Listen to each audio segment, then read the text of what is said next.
News ઓનલાઈનમાં હું જીગર તમારું સ્વાગત કરું છું। સૌપ્રથમ જોઈએ આજની હેડલાઇન્સ। ઉના તાલુકાના માછીમારનું પાક જેલમાં 1.5 મહિના પહેલા મૃત્યુ, હજુ મૃતદેહ મળ્યો નથી। કેન્દ્ર અને રાજ્ય સરકારને પરિવારજનોની આજીજી। દિલ્હીમાં આમ આદમી પાર્ટીનું પોલ ખોલ અભિયાન શરૂ, ભાજપ અને આપના કાર્યકરોના સામસામા સૂત્રોચ્ચાર।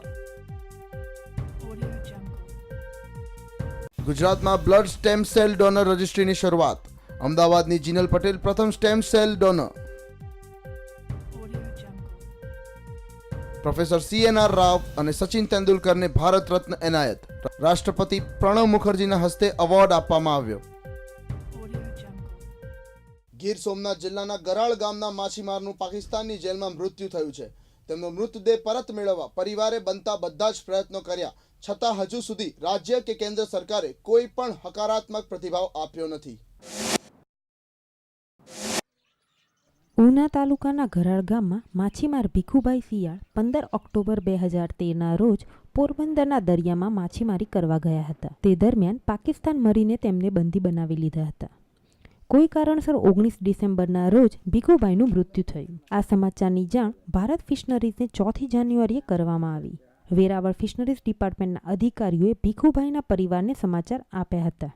પાકિસ્તાનની જેલમાં મૃત્યુ પામેલા ભીખુભાઈના પરિવારમાં 12 વર્ષની દીકરી ભાવિકા અને 13 વર્ષનો પુત્ર પિનાક છે। આ બંને કુમળા બાળકો તેમના માતાની છત્રછાયા 2 વર્ષ પહેલા ગુમાવી ચૂક્યા છે।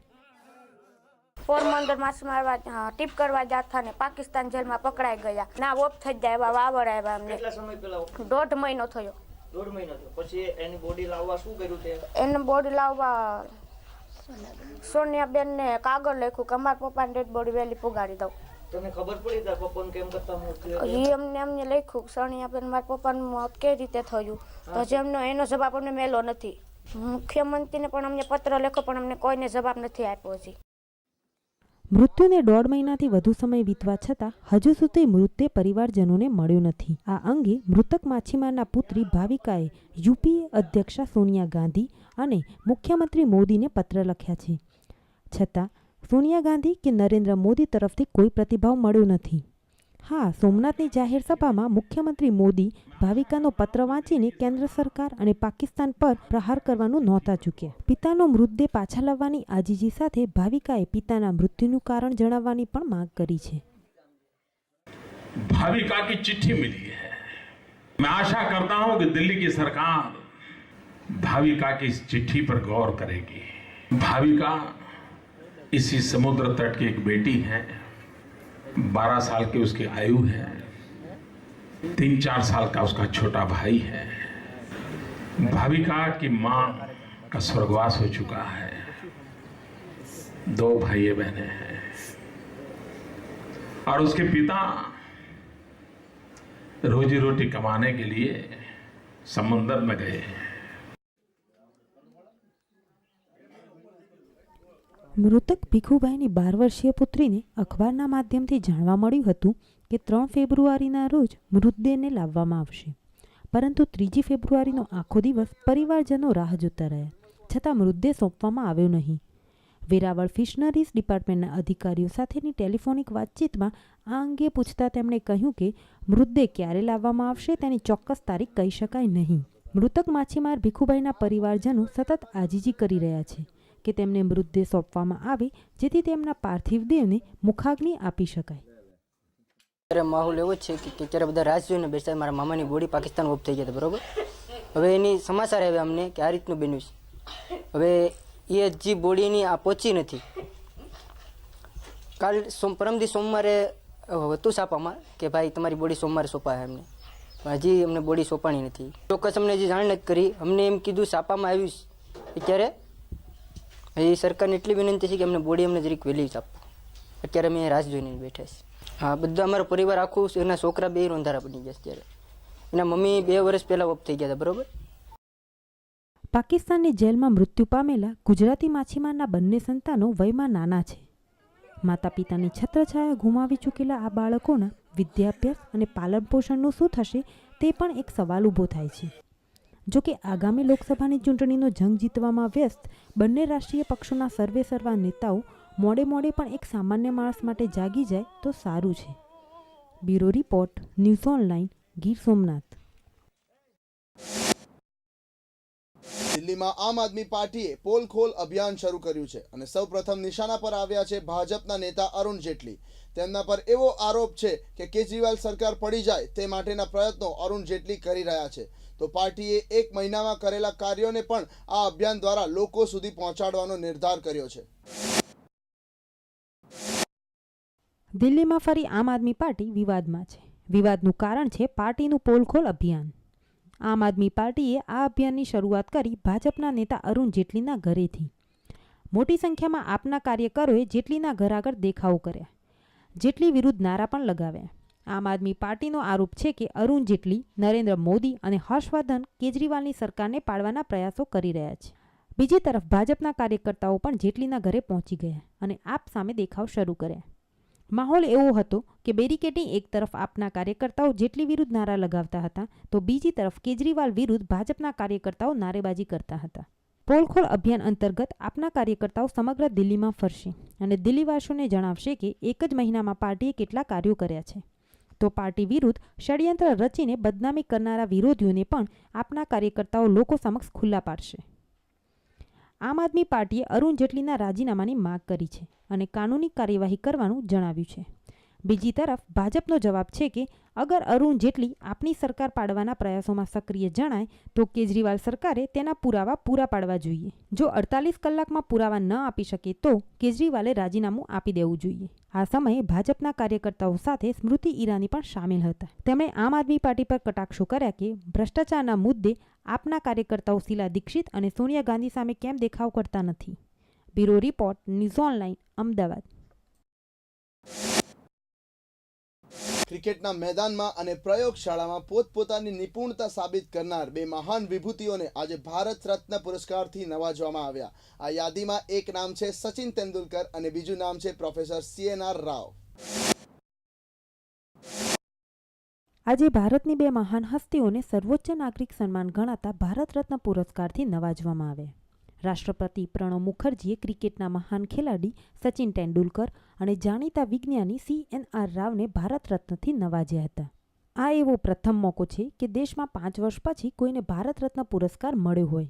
આ અગાઉ વર્ષ 2009માં જાણીતા ગાયક ભીમસેન જોશીને ભારત રત્ન પુરસ્કારથી સન્માનવામાં આવ્યા હતા. કુલ મળીને અત્યાર સુધીમાં 41 લોકોને ભારત રત્ન પુરસ્કારથી સન્માનવામાં આવ્યા છે. સચિન તેંડુલકરને આ અગાઉ પદ્મ વિભૂષણ અને પદ્મશ્રી પુરસ્કાર મળી ચૂક્યા છે. તો રાજીવ ગાંધી પુરસ્કાર પણ સચિન મેળવી ચૂક્યા છે. આવો પુરસ્કાર મેળવનાર સચિન એકમાત્ર ક્રિકેટર છે. એ જ રીતે પ્રોફેસર CNR રાવને પદ્મ વિભૂષણ અને પદ્મશ્રીથી સન્માનિત કરવામાં આવ્યા હતા. તેઓને કર્ણાટક રત્નનું સન્માન પણ મળેલું છે અને હવે વિજ્ઞાનના ક્ષેત્રમાં ઉત્કૃષ્ટ યોગદાન બદલ ભારત રત્ન અર્પણ કરવામાં આવ્યો છે. પ્રોફેસર CNR રાવ વડાપ્રધાનની વૈજ્ઞાનિક સલાહકાર પરિષદના પ્રમુખ પદે પણ કાર્યરત છે. સચિન ક્રિકેટના ગ્રાઉન્ડમાં નથી છતાં રેકોર્ડ બનાવી રહ્યા છે. જેમ કે ભારત રત્ન મળવાની સાથે જ સચિન એવો પ્રથમ ખેલાડી બન્યો છે કે જેને ભારત રત્ન પુરસ્કારથી નવાજવામાં આવ્યો હોય. આ સાથે જ ભારત રત્ન પુરસ્કાર મેળવનાર સૌથી નાની વયના નાગરિક તરીકેનું સન્માન પણ સચિનને પ્રાપ્ત કર્યું છે. સચિને જ્યારે દેશ માટે રમવાનું શરૂ કર્યું ત્યારે તેમની ઉંમર ફક્ત 16 વર્ષની હતી. તે પછી સતત 24 વર્ષ સુધી સચિન ક્રિકેટ રમ્યા હતા. Bureau report news online Ahmedabad. જામનગરમાં મહાનગરપાલિકા દ્વારા રજૂ થયેલા બજેટનો યુથ કોંગ્રેસે વિરોધ કર્યો છે. વિરોધનું કારણ છે અસમતોલ વિકાસ. વિરોધના ભાગરૂપે જામનગર યુવક કોંગ્રેસ દ્વારા વિરોધ પ્રદર્શન કરવામાં આવ્યું હતું.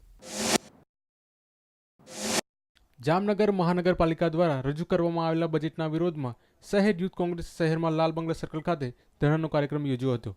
બજેટના વિરોધમાં કોંગ્રેસ કાર્યકર્તાઓએ મ્યુનિસિપલ કમિશનરને આવેદનપત્ર આપવા કમિશનર કચેરીએ ગયા હતા. કલમ BP એક્ટની હેઠળ 10% સ્લમ ગ્રાન્ટ વાપરવી પડે. હજી સુધીમાં પણ 10% કામ આ સ્લમ વિસ્તારમાં બજેટમાંથી કરેલું.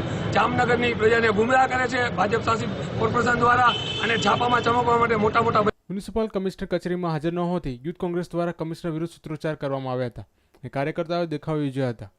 મનપાના પટાંગણમાં જ મેયરનું પુતળું બનાવીને પુતળા પર કાર્યકર્તાઓએ પોતાનો આક્રોશ ઠાલવ્યો હતો. મેયરનું પુતળાને ફાડી અને અમે આક્રોશ વ્યક્ત કરી છે. જો આનો નિર્ણય જલ્દીમાં જલ્દી નહીં આવે તો જામનગર જિલ્લા યુવક કોંગ્રેસ દ્વારા રોડ ઉપર આવી અને ઉગ્રથી ઉગ્ર આંદોલન કરશે. યુથ કોંગ્રેસનું કહેવું છે કે શહેરના ઘણા વિસ્તારો મૂળભૂત જરૂરિયાતથી વંચિત છે, ત્યારે શહેરના મુખ્ય માર્ગો પર કરોડોના ખર્ચે બિનજરૂરી કામ ચાલી રહ્યા છે, જેના વિરોધમાં જામનગરના સાંસદ વિક્રમ માડમ તથા ધારાસભ્ય હકુબા જાડેજાની આગેવાનીમાં કોંગ્રેસ કાર્યકરોએ મનપા સામે વિરોધ પ્રદર્શનનો કાર્યક્રમ યોજ્યો હતો. તેમણે ચીમકી આપી હતી કે જો સત્તાધીશો જનતાના પ્રશ્નોને વાચા નહીં આપે તો લોકોને સાથે રાખીને ઉગ્ર આંદોલન કરવામાં આવશે. Bureau report, news online, Jamnagar.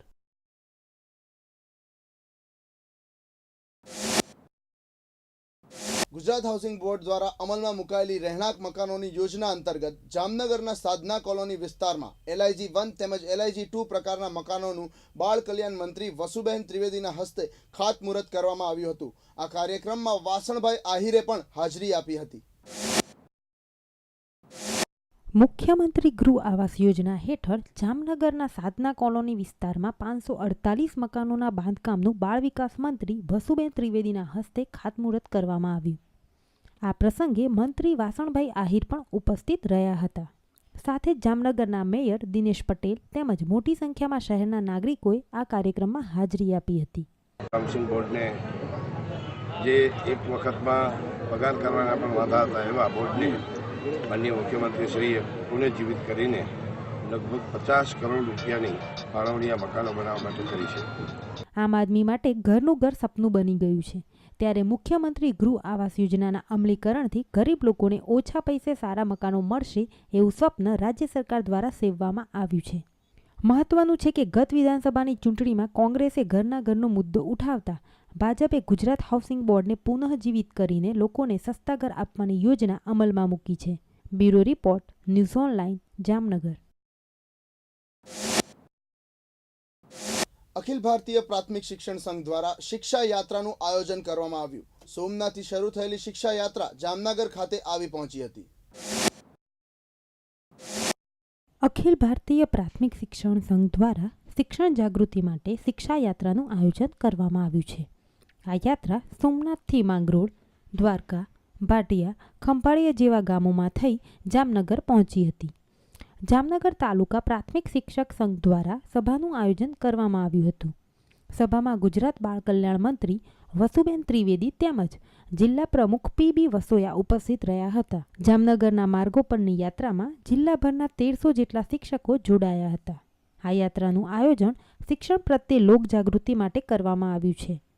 સોમનાથથી નીકળેલી આ યાત્રા રાજસ્થાન થઈ દિલ્હી જશે. શિક્ષણની લોકો જરૂરિયાત સમજે અને શૈક્ષણિક દર વધે તે માટે થઈ રહેલા પ્રયાસોનો આ એક ભાગ છે.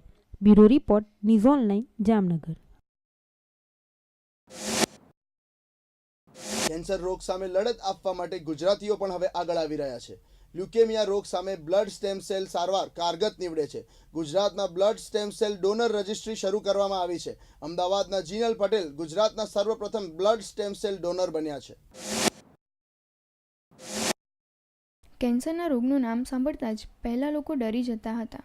ધીરે ધીરે આ રોગ માટે ડૉક્ટર દ્વારા નવી નવી દવાઓ શોધવામાં આવી, જેનાથી કેન્સર પર કાબૂ કરવામાં આવ્યો. દેશમાં આજે પણ 1 લાખથી વધુ લોહીના કેન્સર દર્દીઓ છે, જેને લ્યુકેમિયા કહેવામાં આવે છે. આ લ્યુકેમિયા સામે લડી શકે છે સ્ટેમ સેલ. આ સ્ટેમ સેલ આપણા શરીરમાં જ હોય છે, જે લોહીની સાથે હોય છે. દર્દીઓને પોતાના પરિવારમાંથી જ સ્ટેમ સેલ મેચ થાય તેવું 25% જ શક્યતાઓ રહેલી હોય છે. આવી કપરી પરિસ્થિતિમાં દર્દીઓના સગા સિવાય દર્દીઓને સ્ટેમ સેલ મળી રહે તે હેતુથી ગુજરાતમાં blood stem cell donor registry ગુજરાતમાં શરૂ કરવામાં આવી છે. ઉપરાંત હઠીલા કેન્સરમાં સ્ટેમ સેલ થેરાપી એ બહુ જ કારગત પુરવાર થઈ છે અને સ્ટેમ સેલ ટ્રાન્સપ્લાન્ટ કરતા સેન્ટર હવે દિન પ્રતિદિન વધી રહ્યા છે.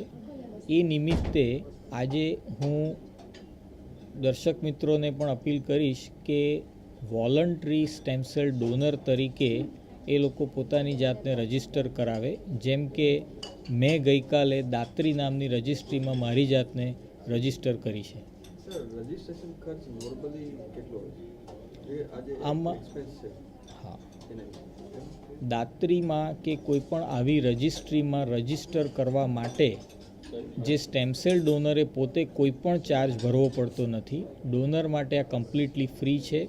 જેમ આપણે બ્લડ ડોનર વોલન્ટરી ડોનેશન કરીએ છીએ એવી જ રીતે આમાં પણ ફ્રીમાં આ પ્રક્રિયા કરી શકાય છે અને કોઈક દર્દી માટે આ ખરેખર એક લાઈફ સેવિંગ પ્રોસિજર થઈ શકે છે.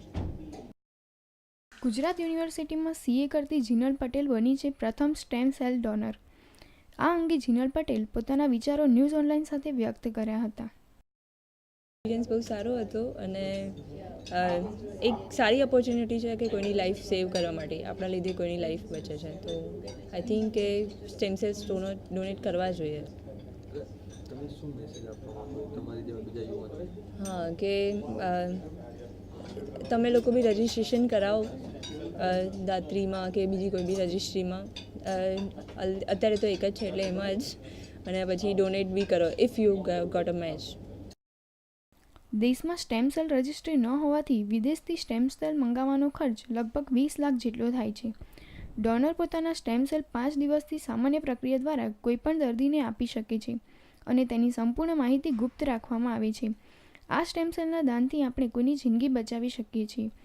કેમેરામેન ગુરુબક્ષ સંધુ સાથે મિહિર દુધરેજિયા, ન્યૂઝ ઓનલાઈન, અમદાવાદ. 4 ફેબ્રુઆરી એટલે વર્લ્ડ કેન્સર ડે. અમદાવાદમાં વર્લ્ડ કેન્સર ડેની ઉજવણી કરવામાં આવી, જેમાં 5 વર્ષથી 80 વર્ષના દર્દીઓએ સાથે મળી ઉજવણી કરી. આઈ કેન વિનના નારા સાથે મંગળવારે અમદાવાદમાં કેન્સર ડેની ઉજવણી કરવામાં આવી. દિવસ દરમિયાન કેન્સર જાગૃતિ અંગેની પ્રવૃત્તિઓ કરવામાં આવી હતી. કેન્સર દરબારમાં કેન્સર સામેની લડાઈ સાથે સંકળાયેલા દર્દીઓના સંબંધીઓ અને ડોક્ટરોએ પોતાના અનુભવો એકબીજા સાથે વહેંચ્યા. બ્લડ સ્ટેમ સેલની સારવાર ખૂબ જ મોંઘી હોય છે, જે સામાન્ય તથા મધ્યમ વર્ગના લોકોને પોસાય તેમ નથી હોતી. ધાત્રીને ઘણા વર્ષોથી લ્યુકેમિયા છે, તે પણ આજે કેન્સર ડે પર આવી હતી. આ થયું પણ થોડુંક મને દુઃખ થયું, પણ મારા ફેમિલીનો સપોર્ટ હતો તેથી મને હિંમત આવી. સારું રહે એટલે સાથ સહકાર આપે છે મને ટીચરો, સ્ટુડન્ટને. બ્લડ કેન્સર રોગ વિશે પૂછપરછ કરવા માટે હેલ્પલાઇન નંબર પણ આપવામાં આવ્યો છે. આ હેલ્પલાઇન નંબર છે 9924449939, જેના પર નિષ્ણાતો દ્વારા કેન્સરને લગતી માહિતી મળશે. મુખ્ય ઉદ્દેશ છે કે કેન્સર વિશે જે મિથ્યાઓ છે એને દૂર કરવી. કેન્સર કોઈને બી થઈ શકે, આ પહેલી વસ્તુ છે જે આપણે માનતા હોય કે અમુકને જ થાય, અમુકને નથી થતો. કોઈને બી થઈ શકે, કોઈ બી ઉંમરમાં થઈ શકે. કેન્સરના ચિહ્નો અમુક સચોટ ચિહ્નો છે જેને આપણે નજરઅંદાજ ના કરવી જોઈએ, અને કેન્સરની વ્યવસ્થિત સારવાર કરીએ તો કાયમ માટે મટી જાય છે. કેન્સર જેને મટી જાય છે એ દર્દીઓ બહુ સારું જીવન, ઉપયોગી જીવન, એક નોર્મલ જીવન જીવી. તંદુરસ્ત જીવનશૈલી અને નિયમિત કસરતથી કેન્સર પર જીત મેળવી શકાય છે. આ કેન્સર દરબારમાં 5 વર્ષથી લઈને 80 વર્ષ સુધીના કેન્સરના દર્દીઓ અને તેમના પરિવારના સભ્યો હાજર રહ્યા હતા. કેમેરામેન મિત ભટ્ટ સાથે મિહિર દુધરેજિયા, ન્યૂઝ ઓનલાઈન, અમદાવાદ. ભાજપના વડાપ્રધાન પદના ઉમેદવાર ગુજરાતના મુખ્યમંત્રી નરેન્દ્ર મોદીના પ્રચાર માટે પાર્ટી હરસંભવ પ્રયાસ કરી રહી છે. જોકે સુરતના એક પ્રશંસકની મોદી ભક્તિ જોઈને કદાચ ભાજપ પણ આશ્ચર્યમાં પડી જશે. સુરતના ફતેલાલ ચૌહાણની દીકરી મીનાક્ષીના 17 ફેબ્રુઆરીએ લગ્ન છે. ટ્રાવેલ બુકિંગ અને પ્રોપર્ટી ડીલરનું કામ કરતા ફતેલાલે પોતાની દીકરીની લગ્નની કંકોત્રીમાં નરેન્દ્ર મોદીની તસવીર છપાવી છે. આ અંગે પૂછતા ફતેલાલે જણાવ્યું કે મોદી તેમના માટે ભગવાનના અવતાર છે. ફતેલાલના દાવા પ્રમાણે 1500 કંકોત્રીઓ છપાવી છે, જેમાં નરેન્દ્ર મોદીની તસવીર છે. शादी है 17/2/2014 और कार्ड में मैंने मोदी जी का फोटो लगाया है और मोदी जी का फोटो लगाया है और मेरी इच्छा के अनुसार भी मैंने लगाया, किसी के दबाव में नहीं. मैं उनको मानता हूँ और भगवान की तरफ पूछता हूँ, इसके लिए मैंने उनका फोटो लगाया. आप मोदी जी को भगवान क्यों मानते हैं? पहले राम राज्य में और महाभारत काल में भगवान का अवतार होता था. ये कलयुग में मोदी जी एक भगवान का अवतार ही है, इसके लिए उनको मैं भगवान की तरफ मानता हूँ. મીનાક્ષી કે જેના લગ્ન છે તે યુવતી મોદી ભક્તિમાં તેના પિતાથી 2 ડગલા આગળ છે. મીનાક્ષીએ પોતાના ઘરમાં ભગવાનની તસવીરોની વચ્ચે નરેન્દ્ર મોદીની તસવીર લગાવી છે. દરરોજ સવારે મીનાક્ષી નરેન્દ્ર મોદીની તસવીરના દર્શન કરે છે. मैं उनको मानती हूँ. मैंने पापा को जीत करके कहा कि मुझे ना मोदी जी के फ़ोटो लगवाने, तो पापा ने लगाए. बहुत अच्छा लगा कि है ना फ़ोटो लगवाए. बहुत ऐसे शुभकामनाएं आ रहे हैं, मैसेज आ रहे हैं, कॉल आ रहे हैं कि बहुत अच्छा किया, मोदी साहब की फ़ोटो लगाई. कुछ खास कारण मोदी की तस्वीर छपाने? बस यही कारण है. क्या कारण? ये कि मुझे अच्छा लगा. मैं मानती हूँ, बहुत भगवान की तरह मानती हूँ उनको कि वो है ना उनके फ़ोटो लग गए, वो मुझे खुद आए, शादी में आए, आशीर्वाद दे मुझे, मैं फेस टू फेस उनको मिलूँ, मुझे बहुत अच्छा लगेगा। નરેન્દ્ર મોદી કેટલીક બાબતોમાં આલોચનાના કેન્દ્રમાં રહે છે, પરંતુ તેમની લોકપ્રિયતા જે શિખરે છે તેને નકારી ન શકાય. Bureau report, news online, Surat.